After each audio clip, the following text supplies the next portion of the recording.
各位老铁，今天我给你讲一部奇书。这部书里藏着一个王朝的兴衰密码，也藏着咱们现代人最需要的生存智慧。公元前239年，大秦帝国的首都咸阳城发生了一件轰动全天下的大事。在咸阳城最繁华的城门楼上，挂出了一部刚刚写好的书稿。书稿上方悬挂着整整1200黄金。什么概念？在那个年代，1200黄金足以让一个普通人瞬间成为战国福布斯富豪榜上的顶流。城门下贴着一张告示，大意是全天下所有的读书人、诸侯列国的名士、大 V 们，你们都来看看这部书，只要谁能在这本书里增加一个字，或者删减一个字，这1200黄金你直接拿走。各位，如果是你心动吗？你是不是觉得这简直是天上掉馅饼？这可是史上最简单粗暴的悬赏改稿啊！把一字千金打在公屏上。没错，这个大家从小背到大的成语就是从这儿来的。但奇怪的事情发生了，告示贴了好多天，咸阳城下人山人海，东方六国那些平时最喜欢抬杠、最喜欢辩论的喷子和名嘴们，全都哑巴了，没有一个人敢上前去改。哪怕一个标点符号，难道是这本书写得太过完美？完美到连一个错别字都没有吗？当然不是。就算让孔子和诸葛亮来写，也不可能一个字都改不动。真正的原因是，所有人都清楚地知道，这挂在城头的1200黄金不是稿费，而是买命钱。这部书也不是普通的文学作品，而是一场极致的政治肌肉展示。因为这部书的作者叫吕不韦，他是当时大秦帝国的相邦，是少年秦王嬴政的重父，是整个帝国实际上的最高掌权者。咱们把时间线稍微往前推一点，熟悉历史的朋友都知道，吕不韦原本是个跨国大商人，他眼光极其毒辣，搞出了中国历史上最成功的一笔风险投资，叫奇货可居。他硬生生用钱砸，用计谋算，把一个原本在赵国当人质，连饭都吃不饱的落魄公子异人，捧上了大秦国君的宝座。现在异人死了，13岁的嬴政继位，吕不韦作为辅政大臣权倾朝野，他手下养着3000门客，家里比国库还有钱。但是这位千古第一风头大佬的终极野心，绝不仅仅是当一个有钱的权臣。吕不韦看着一天天长大的少年嬴政，看着大秦帝国如同一台无情的战争机器，正在疯狂地碾压东方六国。他知道天下一统只是时间问题了。但是一个极其致命的问题摆在了吕不韦面前。大秦帝国可以靠法家打天下，但真的能靠法家治天下吗？过去的100多年里，商鞅变法把秦国变成了一个巨大的军营，老百姓只要不种地、不砍人头，就会被严惩法家那一套，是极其残酷的 KPI 考核制度，用来打仗、兼并天下，简直所向披靡。可是等天下统一了呢？如果没有敌人可以砍了，这台嗜血的机器如果不踩刹车，它就会反噬自身，把刀挥向自己的老百姓。所以吕不韦召集了他手下那3000个最顶尖的大脑，耗费无数心血，写出了城门上的那部书《吕氏春秋》。这根本不是什么学术论文，这是吕不韦为大秦帝国量身定制的大一统帝国治国蓝图。他搞这一出一字千金的营销策划，就是要向全天下宣告大秦未来的国策。我吕不韦已经定好了，谁赞成谁反对。那些读书人又不傻，谁敢在这个时候去触相邦的眉头？但是吕不韦千算万算，算漏了一个人。他试图用《吕氏春秋》来拴住那头即将成年的大秦猛兽，可他不知道，这部倾注了他毕生心血的奇书，最终却成了少年嬴政眼中的废弃蓝图，甚至成了催吕不韦上路的催命符。吕不韦到底在书里写了什么，让千古一帝秦始皇如此厌恶这本看似什么都沾一点的杂家巨著？究竟藏着怎样不可告人的终极密码？不知道大家对杂这个字怎么看？在咱们现代人的语境里，说一个人杂好像不是什么好词，什么杂货铺、大杂烩。在很多人眼里，《吕氏春秋》就是个缝合怪，把儒家抄一点，道家抄一点，法家再剪切粘贴一点，凑成了一本畅销书。如果你也这么想，那可就大错特错了。如果《吕氏春秋》只是简单的复制粘贴，它凭什么流传千古？吕不韦是个极其精明的商人兼政治家，他做的是集成创新。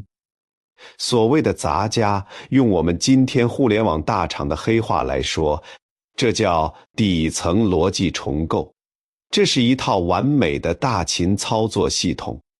来，我给大家拆解一下吕不韦的这套系统结构。它的主板和底层代码是道家，确切地说是黄老之学，讲究的是无为而治，顺应自然。天下刚打下来，老百姓太苦了，必须得给系统降温，休养生息。它的用户界面和软件生态是儒家，讲究仁义礼智信，讲究君臣父子的规矩。因为治理天下需要道德约束，你不能天天靠拿鞭子抽人来维持治安。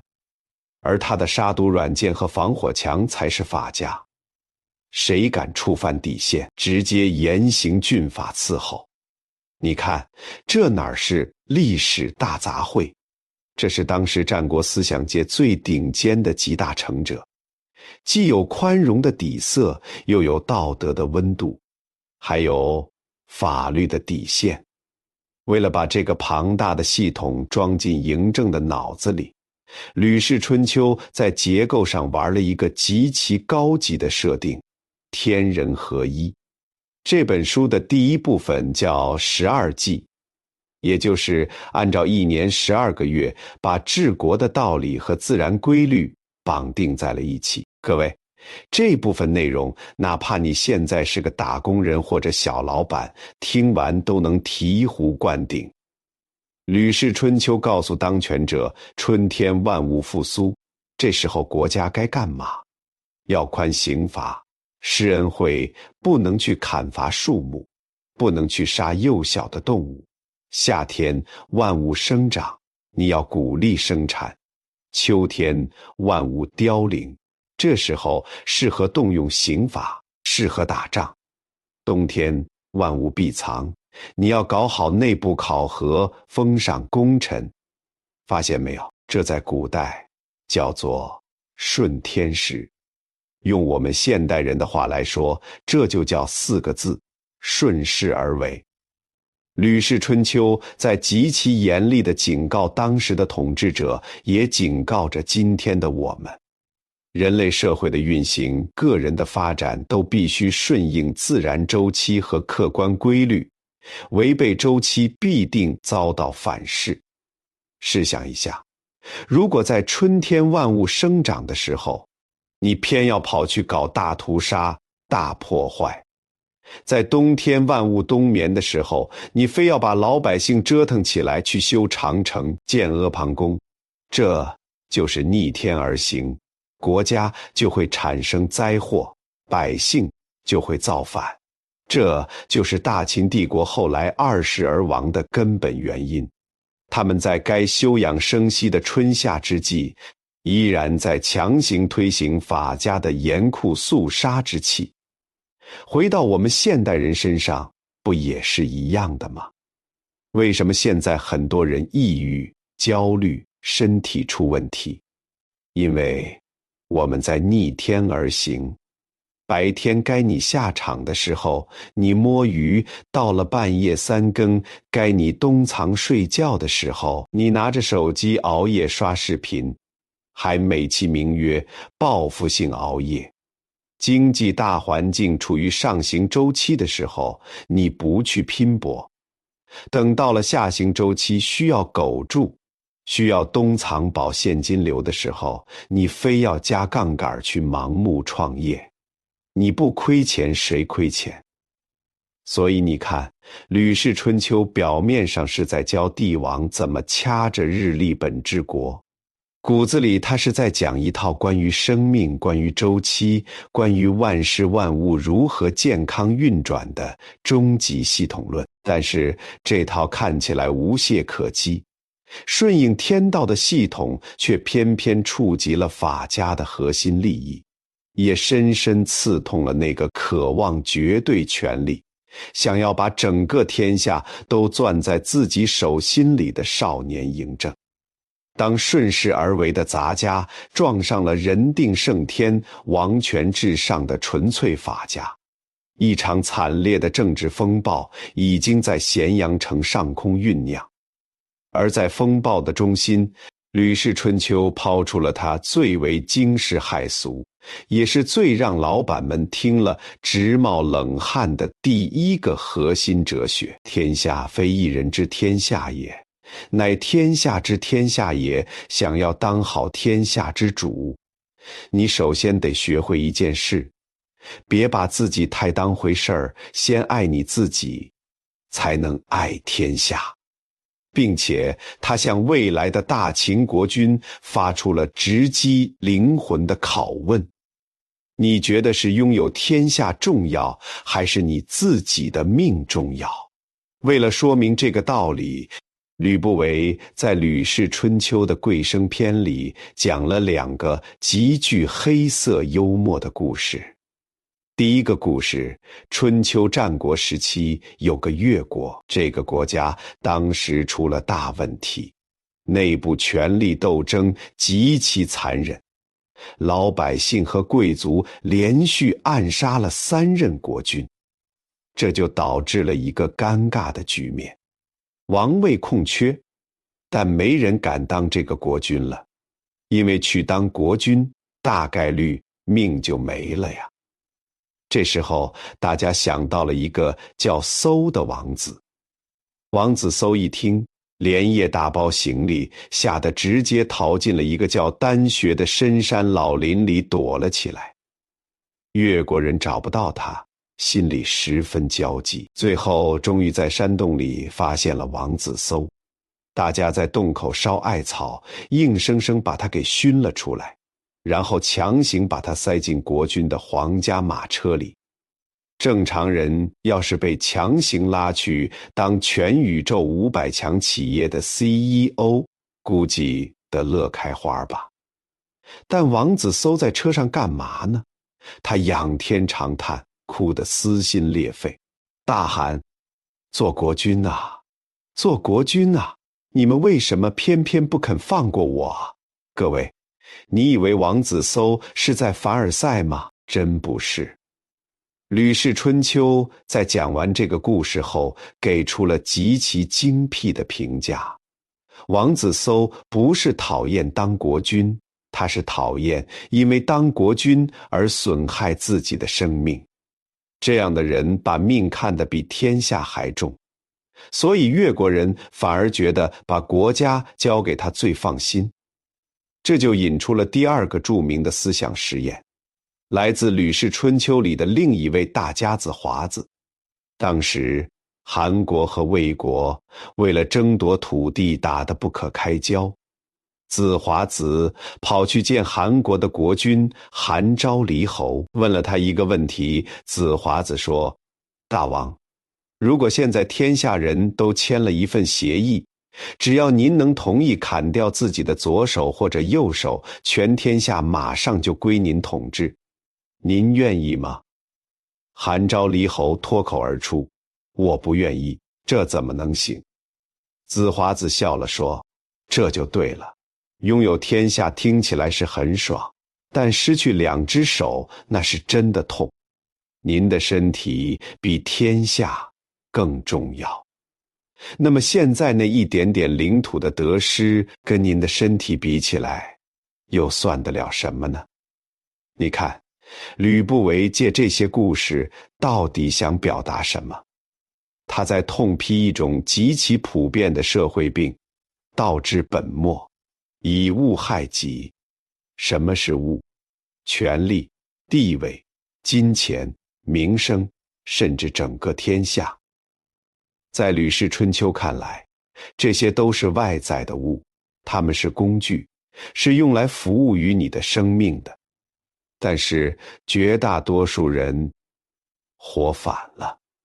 你想想，我们现在的社会是不是典型的道治本末？我们去赚钱，本来是为了让生活变得更好，让生命更丰盈。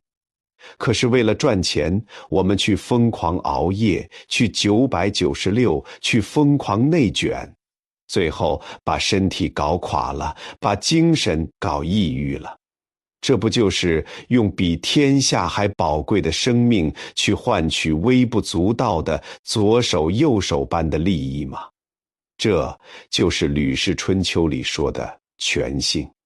你的身体健康，你的情绪稳定，你感知快乐的能力，这叫性。如果一份工作、一段关系或者一个外在的欲望正在疯狂地摧残你的身心健康，这就是以物害己。所以说，《吕氏春秋》简直就是中国古代的反内卷第一奇书。他在2000多年前就告诉你，天下是帝王的，但命是你自己的。不管在什么位置，先照顾好自己，先保全自己真实的本性。但是咱们回过头来想，吕不韦作为一个顶级政治家，他难道只是为了给嬴政熬一锅心灵鸡汤吗？当然没那么简单。吕不韦把贵生放在《吕氏春秋》极其重要的开篇位置，其实藏着他对少年秦王嬴政最深切的担忧，也是最硬核的管理学警告。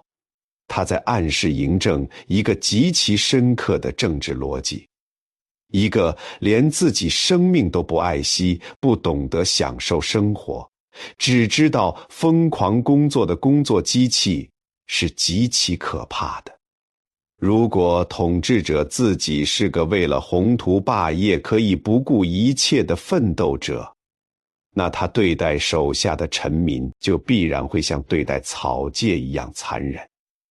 他会理所当然地认为，为了大秦帝国的万世基业，寡人连自己的命都可以不要。你们这些老百姓死在修长城、修皇陵的工地上，又算得了什么？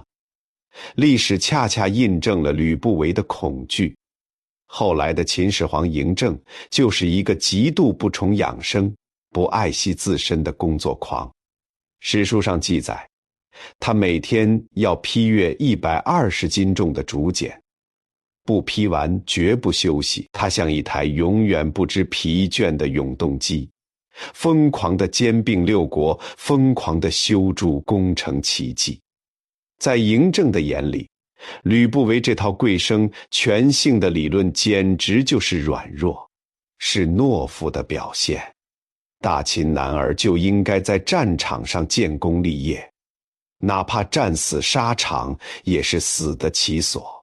想要休养生息，想在树下喝茶享受生命，门儿都没有。当老板的价值观是霸业高于一切时，这套生命高于一切的思想教材，注定会被扔进垃圾桶。但吕不韦依然执拗地写完了全书。他试图用这套哲学拉住那辆即将失控的帝国战车。他告诉所有未来的管理者，最高级的管理不是强迫别人为你卖命，而是你自己懂得生命的珍贵，从而去尊重和保护每一个员工、每一个百姓的生命。只有这样，你的基业才能长青。只可惜这番苦心，嬴政没听懂，也不想听。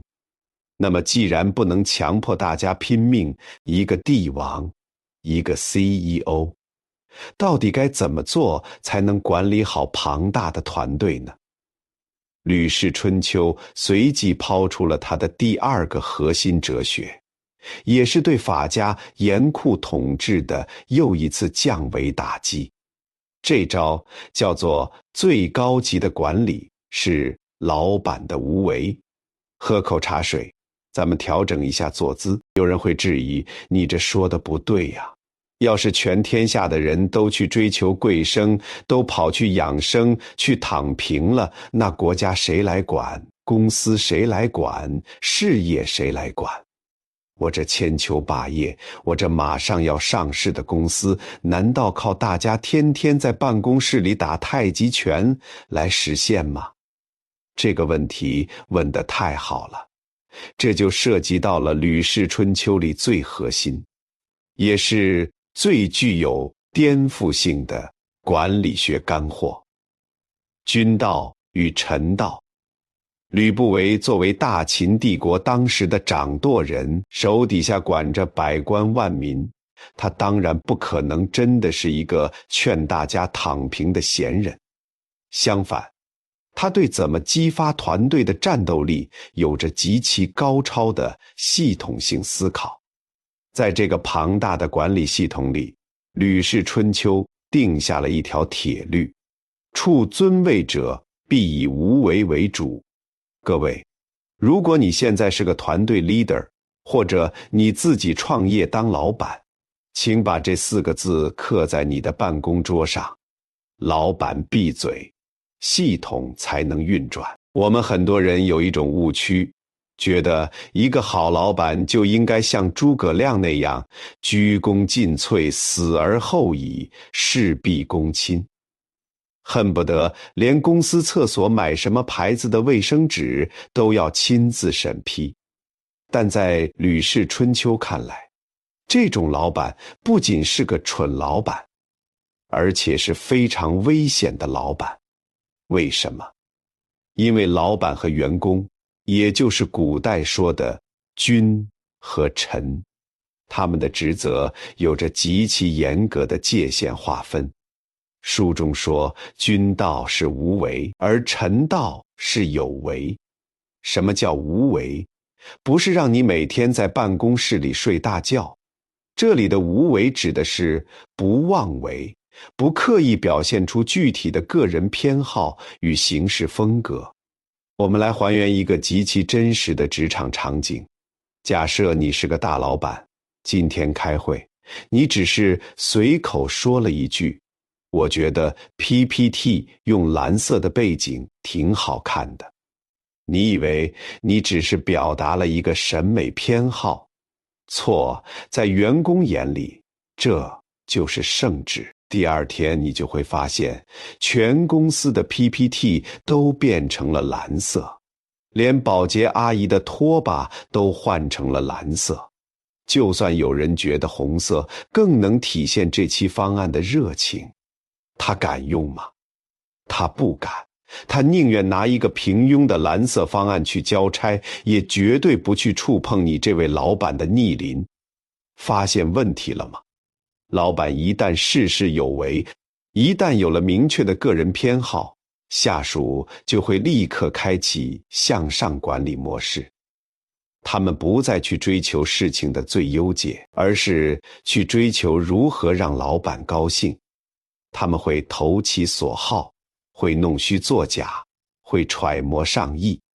这就是《吕氏春秋》里警告的：如果统治者喜欢炫耀自己的聪明才智，喜欢亲自下场指导具体工作，那么大臣们就会把真实的想法隐藏起来，一味顺着你的心意行事。你这个老板看到的全是假象，整个管理系统就彻底失灵了。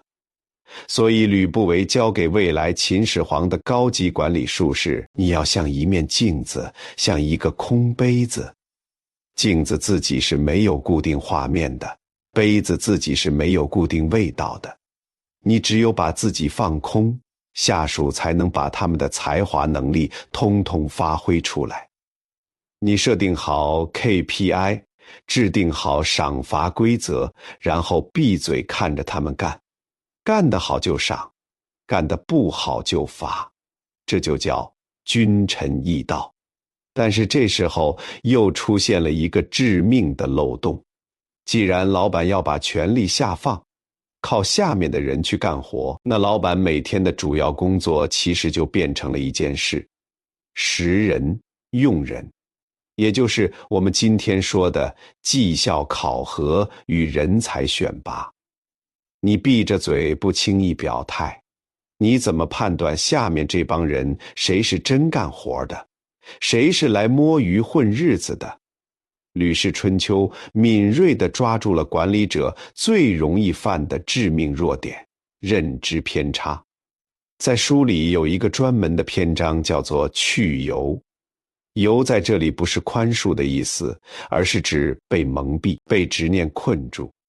吕不韦认为，阻碍一个管理者做出正确判断的，往往不是智商，而是偏见。为了说明这个道理，书中记载了一个在中国家喻户晓的心理学经典典故：人有王妃，也就是我们常说的夷陵道府。有个乡下老汉，有一天突然发现自己砍柴的斧头不见了，他找了半天没找到，心里就开始犯嘀咕：难道是被人偷了？他抬眼一看，正好看到隔壁邻居家的儿子在院子里走动。老汉心里顿时咯噔一下，对，肯定就是这小子偷的。一旦脑子里有了这个先入为主的偏见，接下来发生的事情就极其有意思了。老汉怎么看这小子，怎么像小偷，看他走路的姿势，鬼鬼祟祟的，像个偷斧头的，听他说话的语气，结结巴巴的，像个做贼心虚的，甚至看他吃饭喝水的神情，全都像是偷斧头之后刻意掩饰的微表情。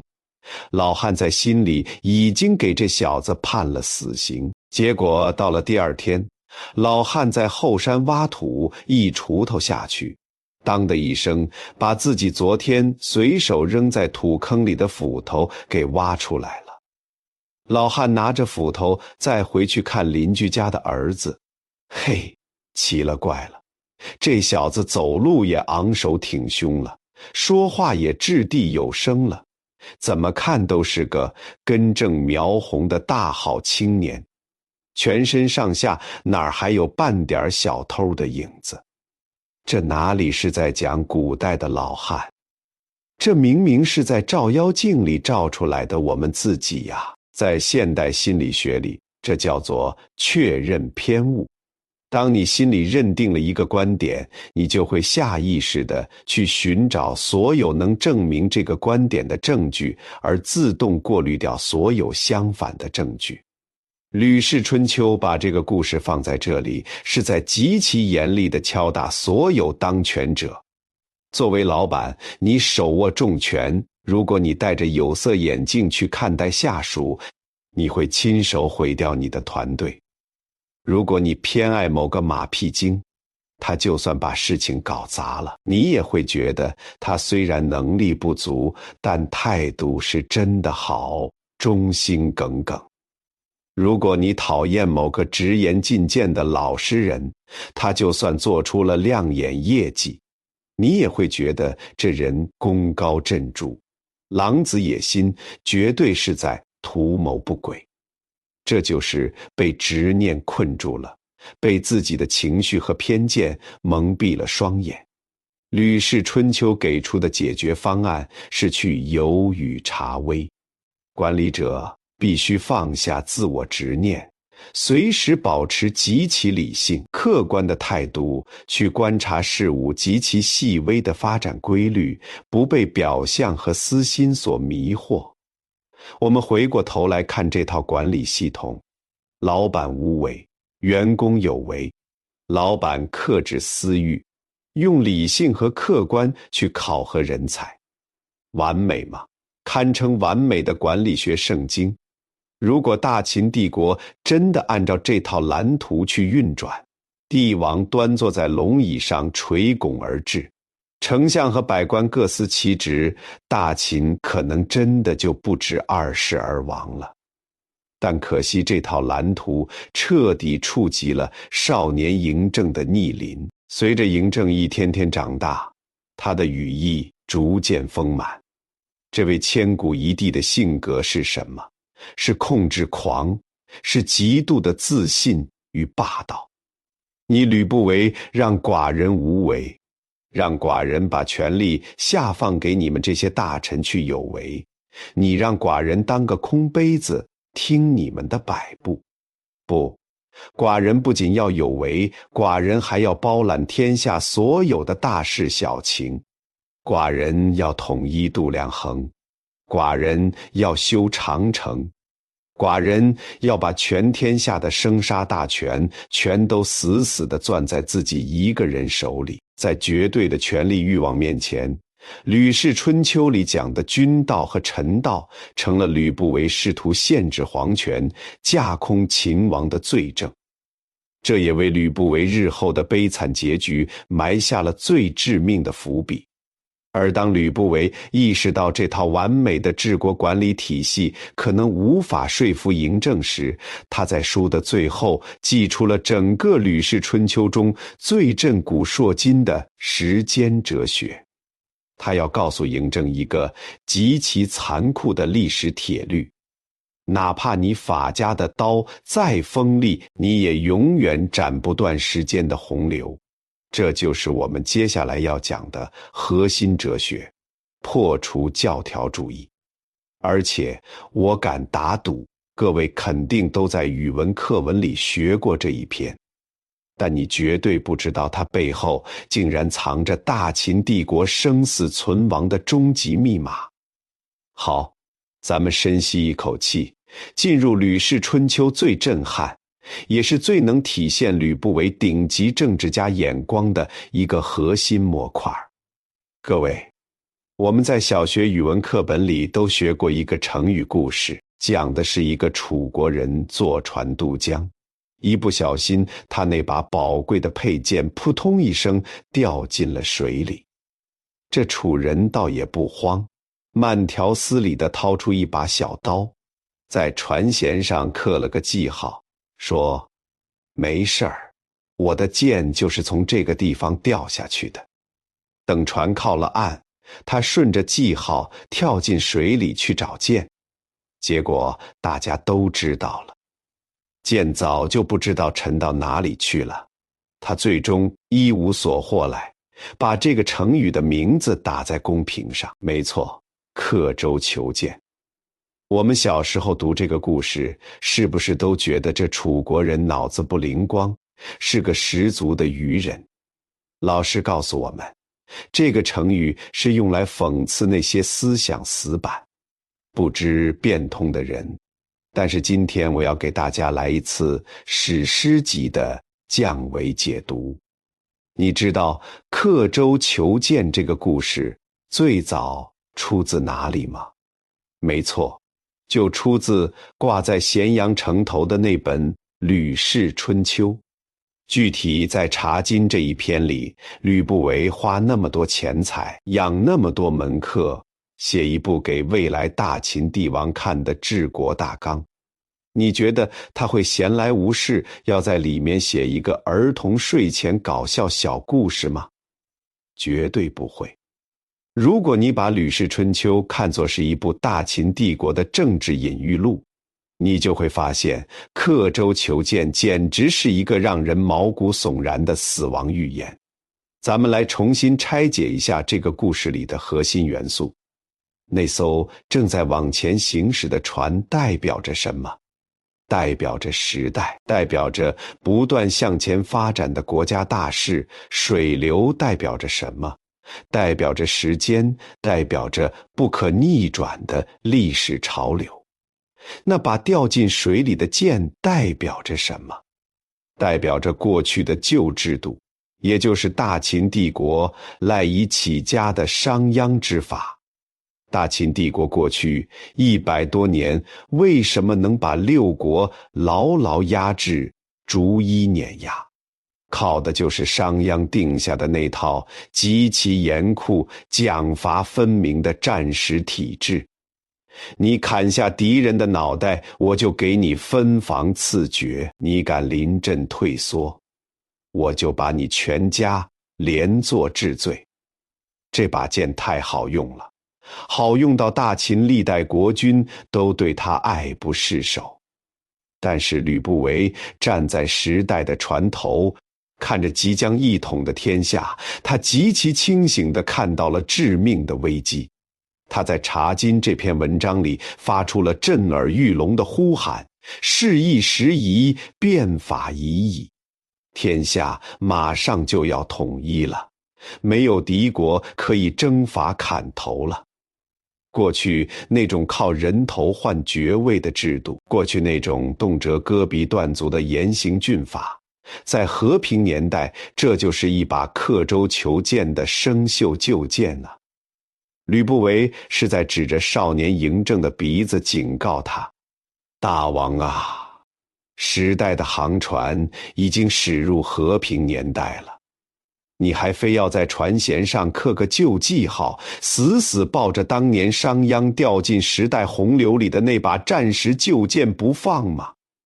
如果你试图用管理军营的残酷方式去治理一个统一后的庞大帝国，你捞不到太平盛世，你只能捞到大秦帝国的毁灭震撼吗？各位，这才是刻舟求剑背后的终极密码。这叫破除教条主义，这叫与时俱进。其实跳出历史，把茶经这套哲学放在我们今天的现代职场和商业社会，依然是一把极其锋利的处事利器。我们见过太多现代版的刻舟求剑了。当年的诺基亚手机做得像砖头一样结实耐用，这是他们当年称霸市场的起家宝剑。但是当智能手机的时代航船呼啸而来的时候，诺基亚还死死盯着过去的成功记号，固守旧有模式，最后轰然倒塌，淡出市场。对于我们个人来说也是一样。你10年前学了一个极其冷门的专业，或者掌握了一项当时很吃香的技能，你靠着它拿了高薪，站稳了脚跟，这就是你的剑。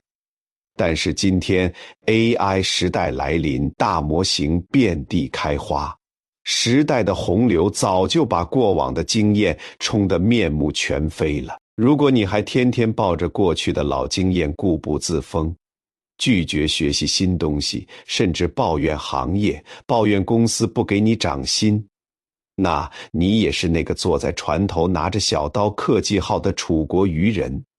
吕氏春秋教给我们的终极生存法则是：不要迷信过去的成功，不要迷信固有的权威教条，永远保持对当下时局的敏锐洞察。时代怎么变，你的认知和生存系统就必须跟着迭代升级。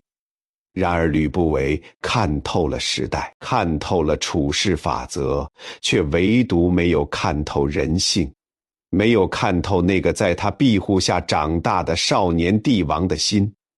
历史的巨轮滚滚向前，《吕氏春秋》这本思想集大成之作，终于迎来了他宿命般的悲剧尾声。当完美的治国蓝图撞上现实中极度膨胀的绝对皇权，毁灭也就进入了倒计时。公元前238年，秦王政22岁，举行了加冕冠礼，正式亲政。那个曾经需要吕不韦扶持，躲在他巨大阴影下的少年，如今已经长成了一头真正的绝世猛兽，千古一帝的獠牙终于露了出来。一场名为嫪毐之乱的政治风暴席卷整个咸阳，嬴政以极其冷酷、雷霆万钧的手腕，将叛乱者车裂处死，将自己的生母赵姬幽禁深宫。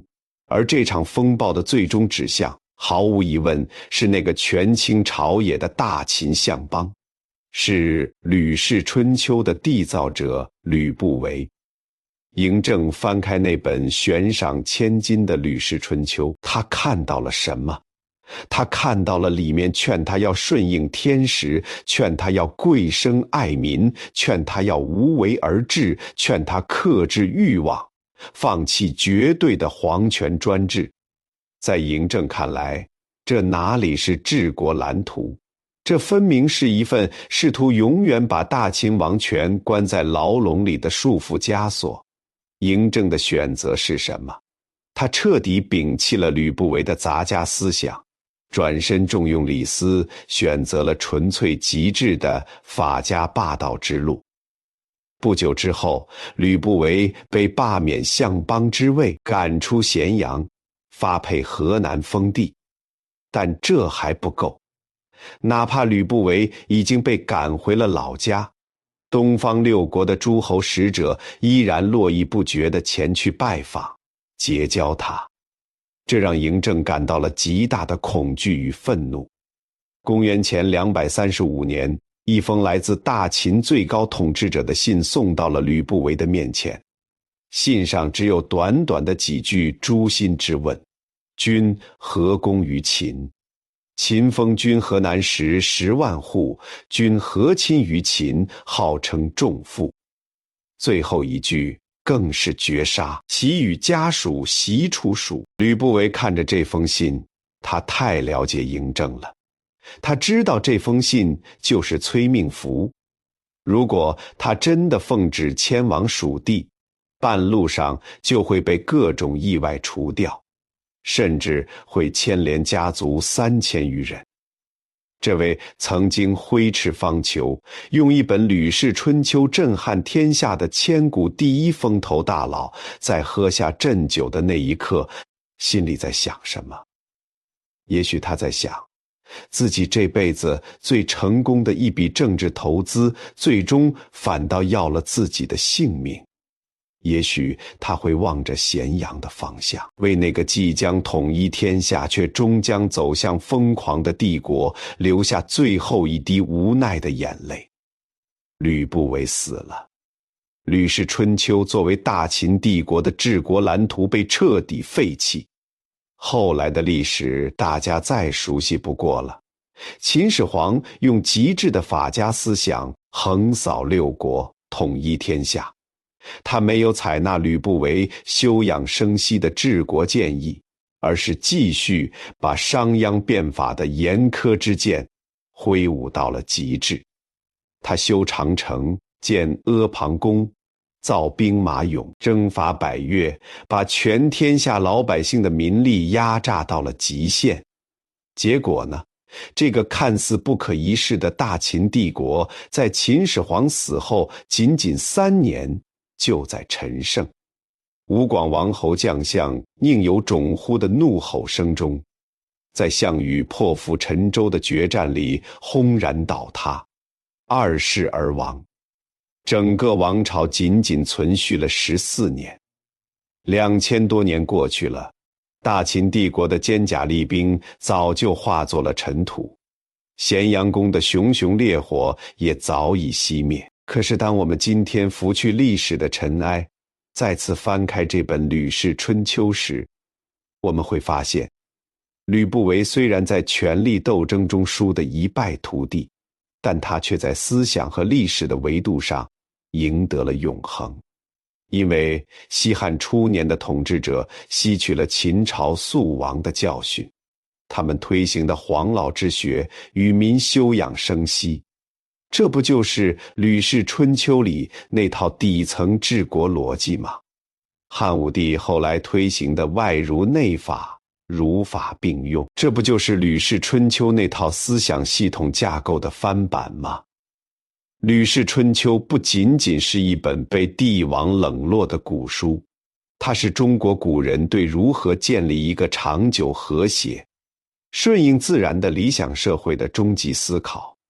它告诉当权者要敬畏生命，告诉管理者要克制私欲，告诉所有的普通人要顺应周期，拒绝内耗，与时俱进。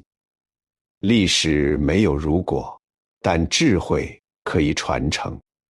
吕不韦用生命写下了这部10万字的奇书，大秦帝国没有接住，但我希望今天屏幕前的你能够接住。如果你在职场中感到迷茫，如果你在生活中感到焦虑，如果你觉得这个世界转得太快，让你喘不过气，不妨在某个安静的夜晚翻开这本《吕氏春秋》，去看看2000多年前的古人是如何在权力的漩涡中保持清醒，是如何在时代的洪流中寻找生命的支点的。若是你觉得这期内容确实像一阵清风，吹散了你心里的一点点焦虑，为你带来了一丝对抗内卷的底气与平静，我希望你能把顺势而为或者贵生全幸4个字打在公屏上，这就是对我最大的鼓励。也请不要吝啬你的点赞和订阅，把它放进你的收藏夹。